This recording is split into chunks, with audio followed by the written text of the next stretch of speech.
How's it going, guys? Welcome to part 5 of our posing potential series.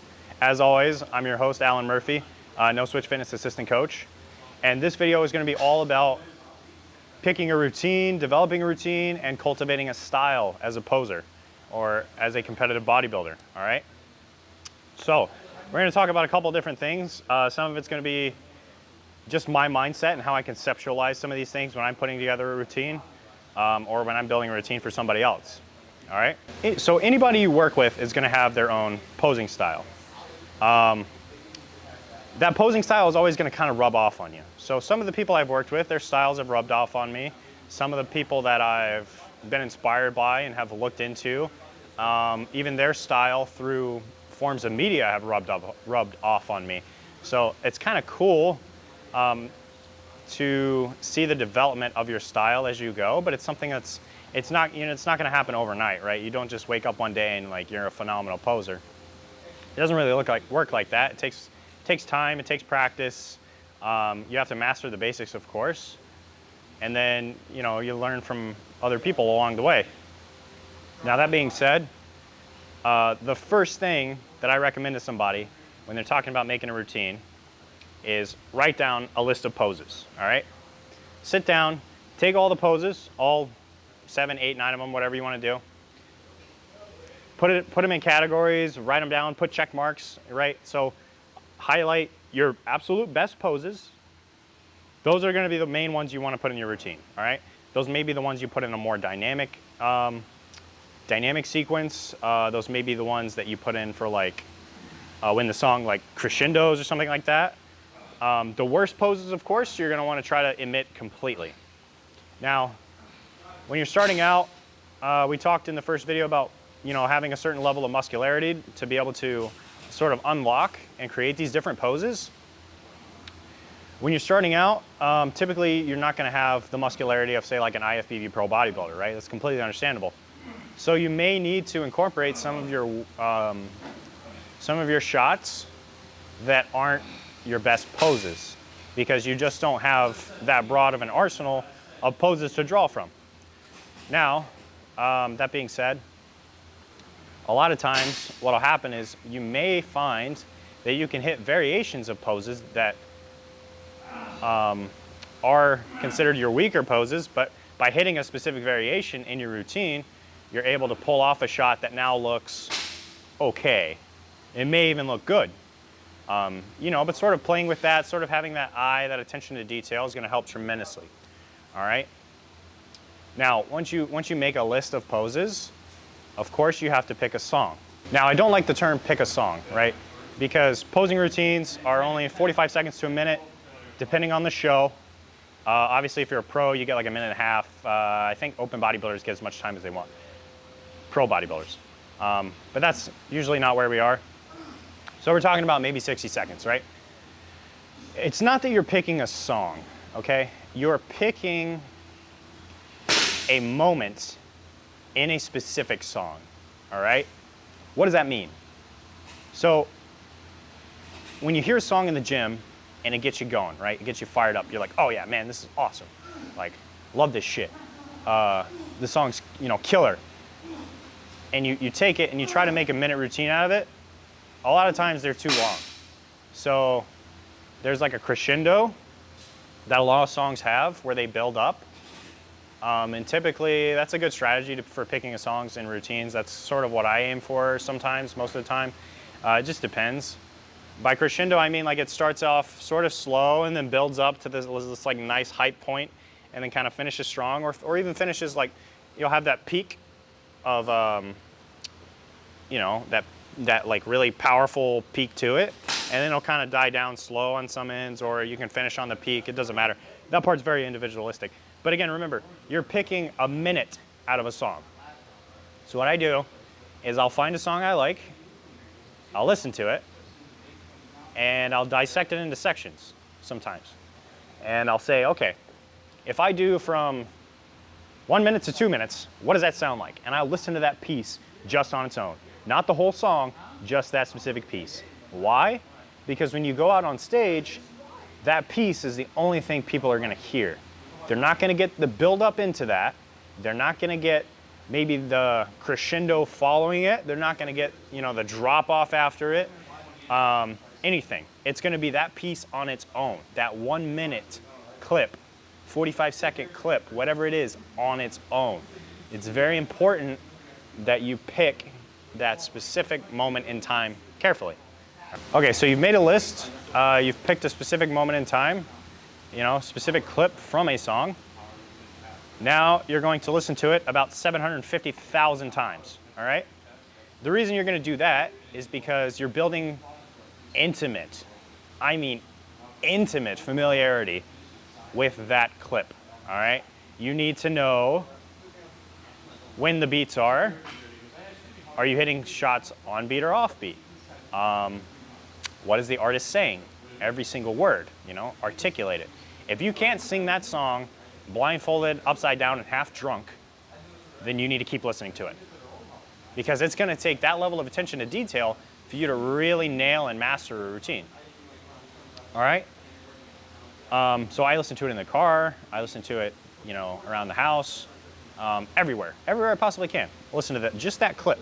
All right? So then from there, what I start to do when I'm putting together a routine is I'll listen to that song and maybe 10 or 15 seconds. It could be the crescendo of it. Will just, you know, sort of light a fire in me, sort of inspire me.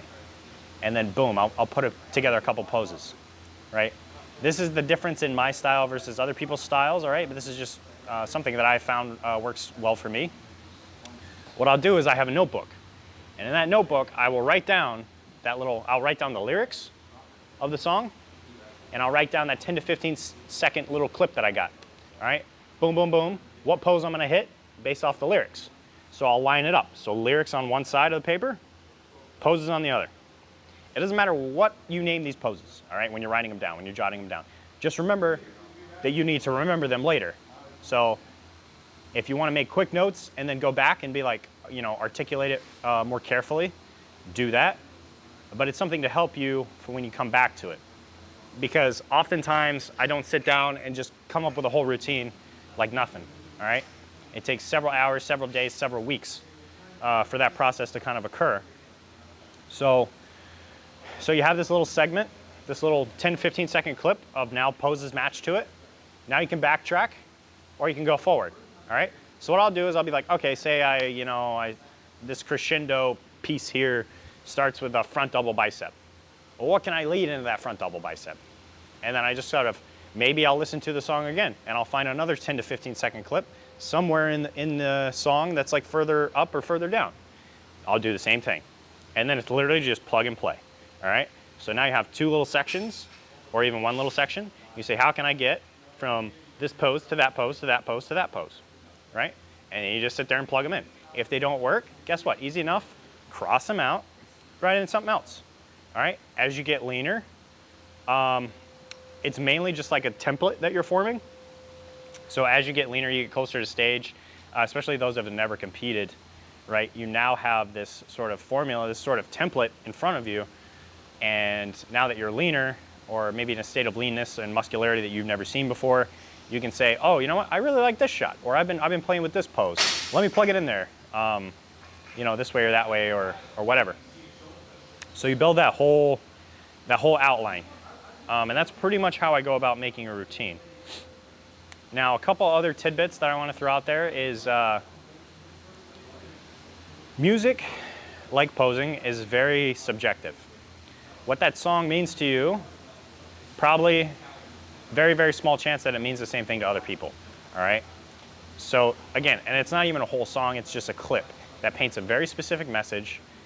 And what I like to do is mimic, or mimic might be a bad word, but go along with what the artist is describing and express it in a physical form through my posing. Now, what do I mean by that? For example, if the artist is singing and he or she, or whatever, is talking about, you know,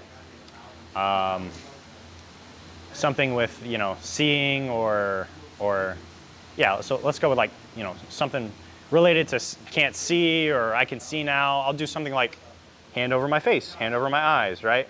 And I'll I'll physically, dramatically reenact what the artist is painting verbally, right? Or, you know, maybe they're talking about heaven or the sky, you know, I'll look up in some way, hitting some shot. Same thing, you know, they're talking about hell or the ground, or I don't know, earth. I'll, you know, maybe transition to a ground shot or look down or something. That sort of expression tied into that sort of physical expression through posing tied into the verbal expression through the song really sort of cultivates its own melody of synergy and beauty when you're on stage and you're going through, you know, expressing your routine. So that's kind of a cool way that I go about doing it. And then lastly, I want to talk about the emotional elements, because again, music is very subjective. Posing is kind of subjective as well. When I come up with a routine, what I like to do is take all my emotions, right? Good, bad, indifferent, and I really try to close my eyes and deeply think about what is the artist saying, what do they feel behind their song, what is their voice like, you know, the whole picture of the music, and then I take the whole picture of what I'm feeling at that moment when I listen to that song. And I just let the emotion sort of just like, you know, sit in my stomach and then rise up, as, you know, as cheesy as that sounds, and I express it physically through posing. So that's kind of how I like to go about that, where like it's a very meditative, sort of deep, intrinsic process for me when I go through and create routines for myself or for other people.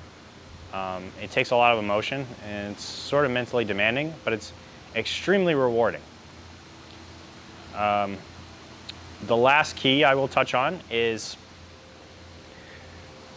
it helps when selecting poses to find posing artists, bodybuilders with similar structures to you, all right? So for example, someone like Terrence Ruffin, he's like, you know, 5'5", 5'6", phenomenal poser, right? Incredible, amazing. I am 5'9.5". Do you think I'd be able to hit a lot of the same shots Terrence hits? Absolutely not, no. Can I maybe learn a thing or two from his transitions? Sure. So that's not to say like you have to stick to someone completely similar to your structure. You can still learn stuff from all kinds of people, right? I've learned stuff from females, you know, that were 5'1". So you can learn stuff from everyone, but it really helps if you find someone with a similar structure to you, especially when you're picking very specific poses, because they can kind of help you see like, okay, if I have sort of a level of this muscularity, I can probably pull off this shot. Or this guy's about 5'10", I'm about 5'9.5".